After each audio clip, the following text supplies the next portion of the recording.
সবাইকে ওয়েলকাম জানিয়ে শুরু করছি আজকের রেসিপি। আজকে তৈরি করে দেখাবো খোলাজা পিঠা। নোয়াখালী, ফেনী, হাতিয়া, সন্দ্বীপ অঞ্চলগুলোতে এই পিঠাটা অনেক জনপ্রিয়। ছোটবেলা থেকে এই পিঠাটা আমার কাছে অনেক পরিচিত, কারণ ঝটপট নাস্তার জন্য আমার মা বেশিরভাগ সময় এই পিঠাটা তৈরি করত। রুটি বেলার ঝামেলা ছাড়াই এই পিঠাটা আপনারা রুটি হিসেবেও খেতে পারবেন। চেষ্টা করেছি সহজ উপায়ে পিঠাটা তৈরি করে দেখানোর। আশা করি আপনাদের কাছে রেসিপিটা ভালো লাগবে। এবার তাহলে রেসিপিটি শুরু করছি। প্রথমেই চুলায় 2 কাপ পরিমাণে পানি দিয়ে এটাকে হালকা গরম করে নিতে হবে। এই পর্যায়ে পরিমাণ মতো লবণও দিয়ে দিচ্ছি। পানিটা যখন এরকম হালকা ফুটে উঠবে তখন এটাকে নামিয়ে নিতে হবে। পানি অনেক বেশি গরম করে নেওয়া যাবে না, হালকা গরম পানি নিতে হবে। এখানে চালের গুঁড়া নিয়েছি। চালের গুঁড়াটা লাগবে 2 and 1/4 কাপ। এবারে চালের গুঁড়োতে হালকা গরম করে নেওয়া পানিটা ঢেলে দিচ্ছি।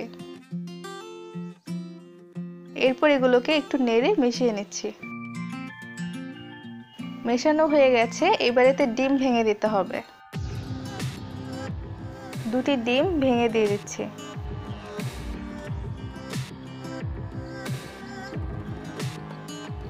ডিম দেবার পরে এটাকে 1 থেকে 2 মিনিট পর্যন্ত ভালোভাবে নেড়ে মিশিয়ে নিতে হবে। আর আরেকটা কথা, আপনারা যদি চান এই পিঠার এই ব্যাটারটা তৈরি করে 2-3 দিনের জন্য রেফ্রিজারেটরের নরমাল চেম্বারে রেখে দিতে পারবেন। হয়ে গেছে। এটাকে ভালোভাবে আমি গুলিয়ে নিয়েছি। এই ব্যাটারটা অনেক বেশি পাতলাও না, আবার অনেক বেশি ঘনও না। এই পিঠাটা কিন্তু একটা ডিম দিয়েও করা যাবে, সেই ক্ষেত্রেও কিন্তু পিঠাটা খারাপ হবে না। এবার এই পিঠার ব্যাটারটাকে আমি আধা ঘন্টার জন্য ঢেকে রেখে দিচ্ছি। হাতে কম সময় থাকলে 10 মিনিট রেখে দিলেও চলবে, অথবা না রেখে দিলেও চলবে। কিন্তু ব্যাটারটা যদি একটু রেস্টে রাখা হয় তাহলে পিঠাগুলো বেশি ভালো হয়।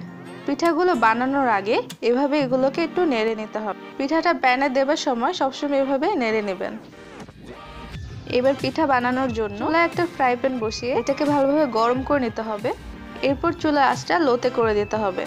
এবার প্যানে একটু ব্যাটার নিয়ে চামচের সাহায্যে এটাকে এভাবে একটু গোল করে নিচ্ছি।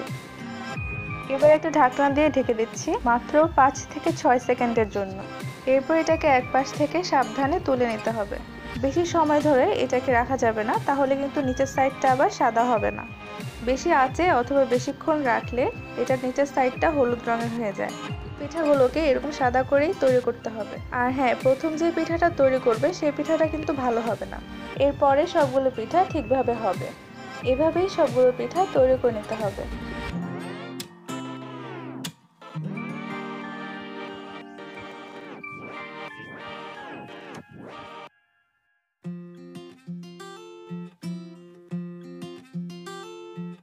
রেসিপি ভালো লাগলে লাইক এবং শেয়ার করবেন। আর নিত্য প্রয়োজনীয় অনেক রেসিপির আপডেট পেতে টেস্ট অফ বাংলায় সাবস্ক্রাইব করে নিন। এই পিঠাটা হাঁসের মাংস দিয়ে খেতে খুবই মজাদার। চাইলে গরুর মাংস অথবা ভাজি দিয়েও খেতে পারবেন। অসম্ভব মজাদার এই পিঠাটা একবার হলেও ট্রাই করে দেখুন।